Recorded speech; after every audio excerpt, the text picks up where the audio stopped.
is my time. My brothers, wallahi, we're living in this world like I have a long time. Brother, you have nothing.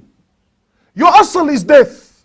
Allah subhanahu wa ta'ala, when He spoke about the creation, He says, verily we created death, then, then we created life. One could argue logic, brother, but surely there has to be life first. Then we can talk about death. Allah says, no, says we created death. Your beginning was death.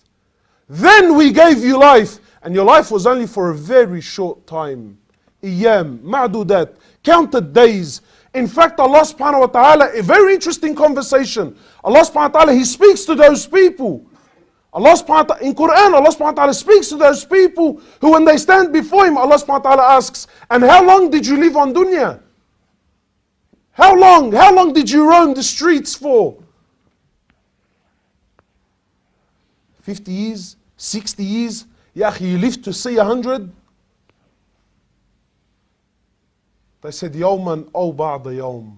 Oh Allah, a day, maybe half a day at most. Don't be fooled with your... But I want to ask, how did you live this half a day of yours? How? And how will you go? Because my brothers, let me tell you something also, In Islam, there's no such thing as coincidence. This concept of coincidence, accident, this is un-Islamic. In fact, it goes against the aqidah of a Muslim. Because as a believer, you and I both know that whatever happens to your life, whatever happens to an individual, was a decree. It was Allah subhanahu wa ta'ala had decreed it, and there is nothing in the world that was ever going to change it. My brothers, some of us, when we hear news, like this young boy, 16 years old, what a tragic accident. And wallahi, I'm talking about the scenario. What a tragic accident. As a believer, what was tragic about it? He died exactly where Allah destined him to be. In the way that Allah destined him to die in. Sometimes, and we hear this again.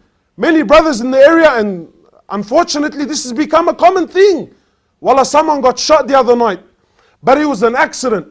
We weren't intending him. Brother, there are no accidents. That bullet that took his life had his name on it. But my question to you is, my brother, honestly, how will you go? How will you leave this dunya? In what state will you be in? You see, my brothers, because when Allah takes your life, it's not a mistake. Allah subhanahu wa ta'ala took your life at a calculated time.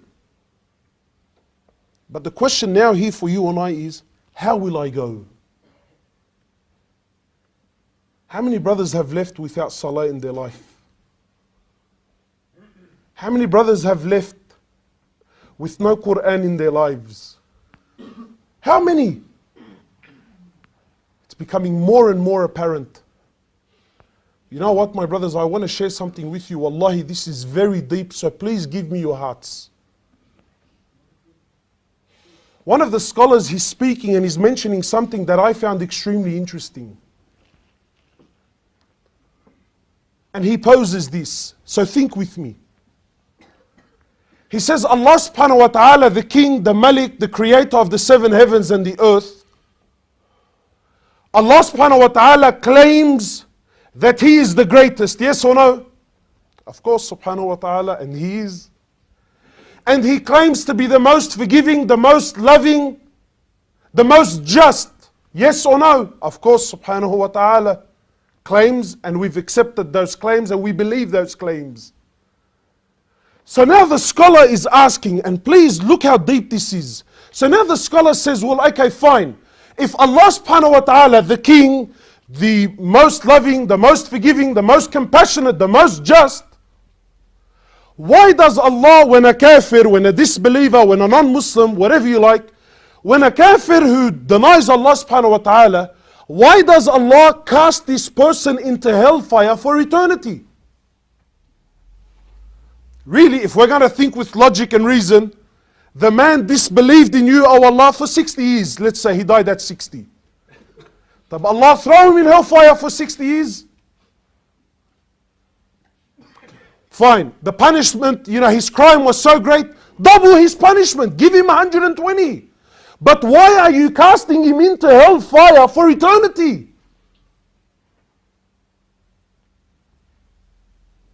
It's interesting, isn't it? And the opposite is true. Ya Allah, this person was a believer for 50, 60 years. He prayed, he worshipped you for 50, 60 years. Fine. Reward him with Jannah for 50, 60 years.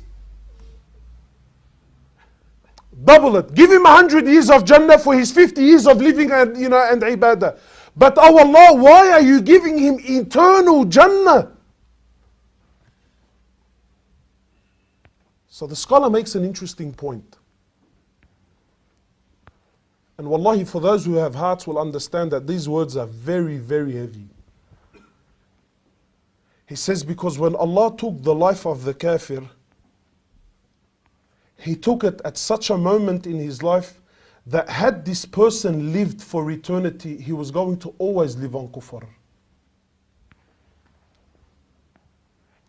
And when Allah took the life of the believer, He took his life at such a point in time that had this Muslim lived for eternity, he was going to always live with Iman in his heart. That's why Allah gives him eternal Jannah, and that's why Allah Azza wa Jal gave this person eternal punishment in hellfire. So my question to you today is, if you and I die today, which is a very real reality, regardless of what your heart tells you, if you and I die today without salah, what does this say in the books of Allah?